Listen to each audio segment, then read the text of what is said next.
ایک کنٹینر جس پر یہ سارے ٹریول کر کے آئے تھے، وہ کنٹینر پہ میں رات علی امین گنڈا پور اور بشرا بی بی وغیرہ نے رکنا تھا، وہ آ کے کھڑا بھی ہوا، اس ٹرک کی بھی لائٹس آف ہو گئی۔ ڈی چوک سے کوئی 500 میٹر پیچھے ایک سٹریٹ کے اندر جا رہا تھا اور مجھے فائرنگ کی آواز آئی۔ خبر یہ آپ نے سنی ہوگی کہ سیکیورٹی فورسز کے اہلکاروں کو بلڈنگ کی چھتوں پر چڑھا دیا گیا، کیونکہ وہ روڈز کے سائڈ پہ بلڈنگز ہیں، گورنمنٹ بلڈنگز ہیں ساری۔ ان کو اچانک ہمیں یہ اطلاع ملتی ہے کہ ان کو دوبارہ ایکٹیو ہونے کے لیے کوئی 9:30 پونے 10 کے قریب کہا گیا۔ جب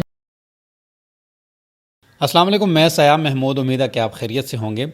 اسلام آباد کے اندر گولیوں کی تڑتڑاہٹ کی آواز جو ہے پورا اسلام آباد سنتا ہے، لیکن حکومتی عہدیداران جو ہیں وہ اس سے انکاری ہیں کہ آیا کہ اسلام آباد کے اندر پچھلے 3 دن سے وہاں پر کیا ہوا، اور بشرا بی بی اور علی امین گنڈا پور کو بھگانے والا کون تھا، اور باقی بھی بہت سارے اس حوالے سے گفتگو ہوگی۔ ہمارے ساتھ موجود ہیں کوکب راٹھور، جو کہ صحافی بھی ہیں، ولاگر بھی ہیں، سینئر صحافی ہیں، اور 3 دن سے جو ہے وہ مسلسل وہاں پر جو ہے وہ اس کی کوریج کر رہے تھے۔ ہم ان سے جانیں گے کہ وہاں پر ان کا آنکھوں دیکھا حال کیا ہے، وہاں پر جو ہے وہ کیا ہوتا رہا 3-4 دن وہاں پر۔ جی کوکب بھائی، کیسے ہیں آپ؟ ٹھیک ہیں، بہت شکریہ۔ اچھا کوکب بھائی، سب سے پہلے تو آپ یہ بتائیے گا کہ وہاں پر آپ 3-4 دن سے مسلسل اس کو گہری نظر آپ کی وہاں پر تھی، ڈی چوک پر خاص کر، تو وہاں پر آپ نے آنکھوں دیکھا حال کیا، فیکٹس اینڈ فگر جو ہے وہ ایکچوئل جو ہے وہ ہماری عوام کو بتائیے گا کہ وہاں پر ہوتا کیا رہا ہے۔ بہت شکریہ سیاب بھائی، آپ کا بڑا اہم ایشو ہے۔ سب سے بڑی پرابلم یہ تھی کہ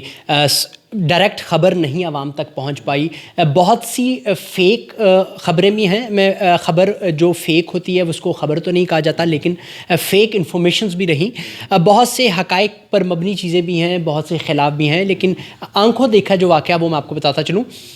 اگر آپ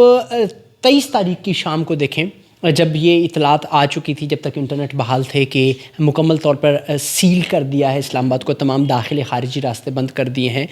مجھے اس ایونٹ کو 23 کی دوپہر سے کور کرنا تھا، اور یہ تقریباً پشاور ہی سے ہماری نظر بھی تھی، موجود بھی تھے، اور ساتھ ساتھ ہم اس کو دیکھتے آئے۔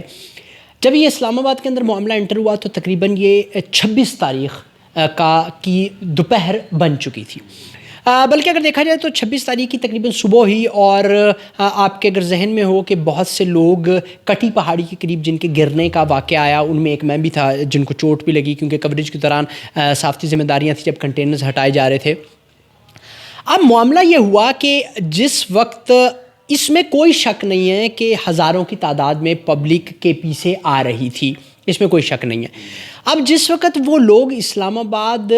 26 نمبر اور سنگجانی کے سنٹر میں، یعنی کہ سنگجانی تقریباً کراس کرنے والے تھے، ابھی سنگجانی کراس نہیں کیا تھا، کچھ لوگ کراس کر چکے تھے کیونکہ سنگجانی ٹول پلازے کے ساتھ سے ایک نیچے سے راستہ بھی گزرا تھا، کراس کرنے والے تھے۔ وہاں پر میں آپ کو پھر آگے چل کے بتاؤں گا کہ وہاں پر میں نے جو قیادت ہے پاکستان تحریک انصاف کے علی امین گنڈا پور اور بشرا بی بی، ان کے بیچ اس طرح کے آرگومنٹ جو پبلک کی طرف سے ہمیں انفارمیشن ملی، کہ وہاں پہ مجھے اس طرح لگا کہ 2 دھڑے کے اندر یہ دو لوگ آپس میں ٹریول کر رہے ہیں، یعنی کہ یہ 2 گروپ ہیں، یہ 2 گروپس بنے ہوئے ہیں جو اس وقت ڈیسیجن نہیں لے پا رہے۔ آپ کو یاد بھی ہوگا، بلکہ ہمارے ویورز بھی جانتے ہوں گے کہ اس بیچ خبر بھی آئی تھی کہ اڈیالہ سے ملاقات کر کے بیرسٹر گوہر صاحب بھی آئے ہیں، اور وہ کہہ رہے ہیں کہ سنگجانی میں ہی اگر اس کو پڑاؤ ڈال لیا جائے، لیکن وہاں سے پھر ایک بات نکلی کہ نہیں، ڈی چوک جانا ہے۔ اچھا، اب کیونکہ پہلے میں ایک بار واقعے کو مکمل کر دوں تاکہ آپ کے لیے مکمل ہو جائے۔ اب اس ساری صورتحال کے اندر گزرتے ہوئے، جس کا 26 نمبر سے بھی گزرا ہے، GL11 سے گزرتے ہوئے معاملہ سنٹورس کے پاس آ کے پہنچا، تو وہاں پر سنٹورس پہ پہنچ کے جو عوام نے دیکھا کہ وہاں پر ایک بہت بڑا جمع غفیر موجود تھا۔ وہاں پر اگر آپ سوشل میڈیا پہ دیکھیں گے تو بشرا بی بی نے اور علی امین نے خطاب بھی کیا گاڑی سے باہر نکل کے۔ اس کے بعد تقریباً 1:30 سے 2 بجے کے درمیان پبلک جو کارکنان ہیں پاکستان تحریک انصاف کے، وہ ڈی چوک کے کنٹینرز تک پہنچ گئے۔ اب تھوڑا سا یہ آپ سمجھ لیجیے گا کہ ڈی چوک سے تھوڑا سا پیچھے چائنا چوک ہے، جہاں پہ OGDCL کی بلڈنگ ہے، اور جہاں پر اگر آپ یہ دیکھیں یہ مشہور یہ پلاؤ مرکز وغیرہ، یہ سارے اسی روڈ کے اوپر ہیں۔ ان کنٹینر کے پاس کچھ نوجوان گئے اور وہ کنٹینرز کے اوپر چڑھے۔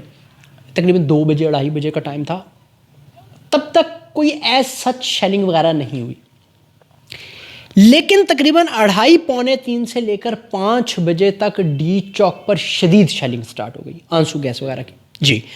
اور ایک دم ایسے باغ دوڑ اتنی دیر میں جو پبلک پیچھے سے آ رہی تھی وہ سینٹورس اور چائنا چوک کو کراس کر کے ڈی چوک کے قریب پہنچ چکی تھی. اب اگر جو لوگ میری بات سن رہے ہیں جو وہاں پہ اسلام آباد کو جانتے ہیں وہ دیکھتے ہیں کہ سینٹر میں سے میٹرو گزر رہی ہے تو ڈی چوک بھی بالکل سامنے آپ کو نظر آ رہا ہے. اس وقت اس لیے نہیں نظر آ رہا تھا کیونکہ کنٹینرز لگے ہوئے تھے. بالکل یہ شارع دستور بھی جا کے تقریباً بنتی ہے اور جہاں پہ میٹرو ختم ہوتی ہے وہاں پہ کنٹینرز لگے ہوئے تھے اور اس کی بیک سائڈ پہ ڈی چوک اور پارلیمنٹ تھے. اب اس سے پہلے کہ 5 بجے تک شدید شیلنگ ہوئی, آنسو گیس برسائے گئے اور 5 بجے کے بعد معاملہ رک گیا.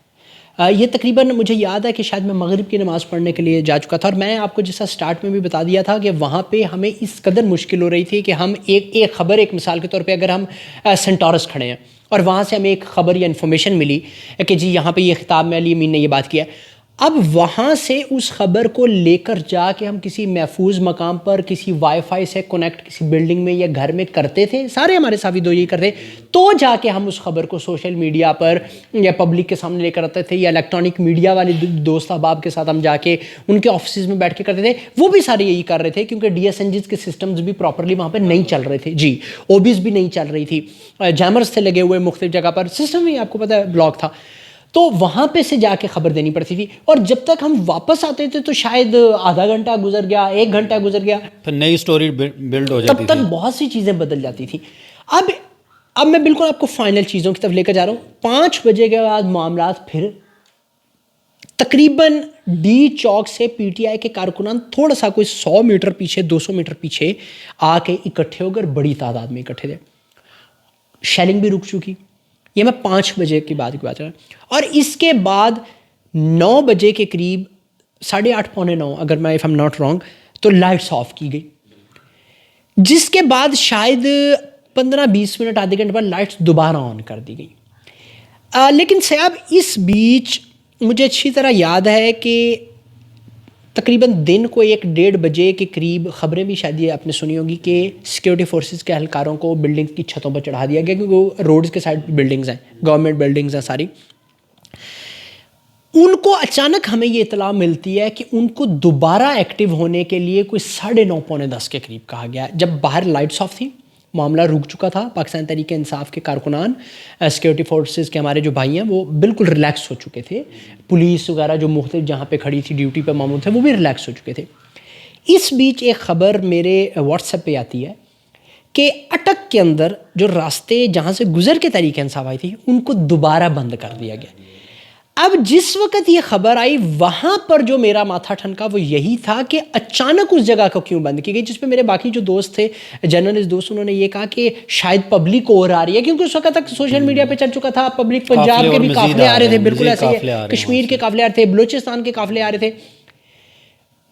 لیکن میں نے وہاں پہ کسی دوست کو کہا, ایک بڑے قریبی میرے دوست کو, کہ نہیں یار اس کو کنفرم کرنا پڑے گا, اور میں نے پاکستان تحریک انصاف کے کسی بڑے اہم رہنما سے رابطہ کرنے کی کوشش کی. سگنل کا پرابلم تھا, ایک بندہ دوڑایا باقی, لیکن مجھ تک یہ پیغام پہنچایا کہ نہیں معاملہ رک گیا ہے, مثلا everything is now easy. Yes yes yes. اور تقریباً 9 بجے کے قریب جو میری آنکھوں دیکھی بات یہ ہے کہ جو راول پنڈی اور اسلام آباد کے بڑے زبردست ان لوگوں کا مجھے یہ لگا کہ انہوں نے اپنے تئیں آپ کھانا شاپرز میں چاول وغیرہ اور پانی کی بوٹلز وغیرہ وہاں پہنچانا شروع کر دی, کیونکہ کافی آنسو گیس اور شیلنگ رہی تو پانی تھا ہی نہیں اس ایریے میں, تو پہنچانا شروع کر دیا پانی. تو لوگ اب یہ سمجھیں کہ کئی میرے کارکنان سے جو میری بات ہوئی انہوں نے مجھے یہی کہا کہ اب ہم 2-3 دن سے تھکے ہوئے ہیں, تو وہ آرام کر رہے تھے, بیٹھ چکے تھے, ریلیکس کر چکے تھے. اچھا, اس کے بعد جو میں اب آپ کو بات بتانے جا رہا ہوں وہ تھوڑی سی سوالیہ نشان اور وہ تھوڑی سی خطرناک بات ہے. ایک کنٹینر جس پر یہ سارے ٹریول کر کے آئے تھے, وہ کنٹینر پہ میں رات علی امین گنڈاپور اور بشرا بی بی وغیرہ نے رکنا تھا, وہ آ کے کھڑا بھی ہوا, اس ٹرک کی بھی لائٹس آف ہو گئی, جو ساؤنڈ سسٹم چل رہے تھے وہ بھی آف. وہ ڈی چوک کے کوئی 50 سے 60 میٹر کے اوپر ہی ہوگا, وہ اس چوک میں تھا, وہ لائٹس آف ہوئیں, ڈیکس آف ہو گئے. دیکھیں سے آپ اس وقت اگر آپ وہاں پہ کھڑے ہوں تو آپ فوراً چیزوں کو جج نہیں کر پاتے. اس کی سب سے بڑی ریزن یہ ہے کہ وہاں پر یہ بھی ہو سکتا ہے کہ شاید کوئی تار اتری ہو. اب جیسے آپ کے ہم سیٹ میں بیٹھے ہوئے ہیں, ایک دم یہ لائٹ آف ہو جائے تو ہو سکتا ہے نا کہ جو آپ کے یہ ملازمین یہاں پہ ہیں یا کیمرہ مین ہیں یا کسی کی پاؤں لگ کے تار ہل گئی ہو. فوری طور پر آپ اتنی چیزوں کو اس وقت جسٹیفائی نہیں کر پاتے. لیکن اب جب ہم وہ دیکھ رہے ہیں چیزیں، وہ فوٹیج، تو ہمیں یہی چیزیں واپس ریمائنڈ ہو رہی ہیں کہ کون سی چیز شاید کسی کانسپریسی کا، کسی سازش کا حصہ تھا. لیکن اتنا میں آپ کو بتاتا چلوں کہ بعد میں میرے جو دوست احباب ہیں جو وہاں پہ 3-4 میڈیا آؤٹلیٹس موجود ہیں، آپ جانتے ہیں بڑے برانڈز ہیں، میں نام نہیں لوں گا، ان کے وہاں پہ آفیسز موجود ہیں. ان کو یہ کہا گیا، جو ہمارے میڈیا کے دوستوں نے بتایا، ان کو یہ کہا گیا پراپرلی قانون نافذ کرنے والے اداروں کی جانب سے کہ آپ لائٹس آف کر دیں، جگہ کا ایویکویٹ کر دیں. ساری لائٹس بھی آف، ان کو بھی خالی کر دیا گیا، اور پھر اچانک لائٹس آن کر دی گئیں. شاید 11 بجے کا time, if am not wrong, 11:10 11:15 کہہ لیں آپ تقریباً، یا شاید کوئی 5-10 منٹ پیچھے کر لیں، کیونکہ میں آپ کو بتا رہا ہوں فکس ابھی اس وقت ٹائم تو ذرا گھڑی تو نہیں کے حوالے سے تو نہیں میں بتا سکتا، لیکن یہی ٹائم تھا وہ. اور اس کے بعد سیاب میں شاید ڈی چوک سے کوئی 500 میٹر پیچھے ایک اسٹریٹ کے اندر جا رہا تھا اور مجھے فائرنگ کی آواز آئی. اور اب دیکھیں، آپ اگر کسی شیلنگ زون میں کھڑے ہوں، آپ خود بھی ایک ورکنگ جرنلسٹ ہیں، آپ کئی بار کئی جگہ پہ جا کے کھڑے بھی ہوں، آپ کو اندازہ ہوگا کہ پیلٹ کی آواز، بلٹس کی آواز اور آنسو گیس شیلنگ کی، یہ تقریباً ایک جیسی مکس ہوتی ہوئی آواز آ رہی ہوتی ہے. جو لوگ بہت زیادہ سمجھنے والے ہیں، جو ریگولر کوریج کرنے والے ہیں، ان کو ہی فرق اس میں سمجھ آتی ہے. تب تک یہی سمجھ آ رہے تھے تھوڑا سا دور سے کہ یار شاید پیلٹس کی فائر کی آواز آ رہی ہے. لیکن پھر اس کے بعد جو دیکھا وہ پھر سب نے دیکھا، اور جس طرح صورتحال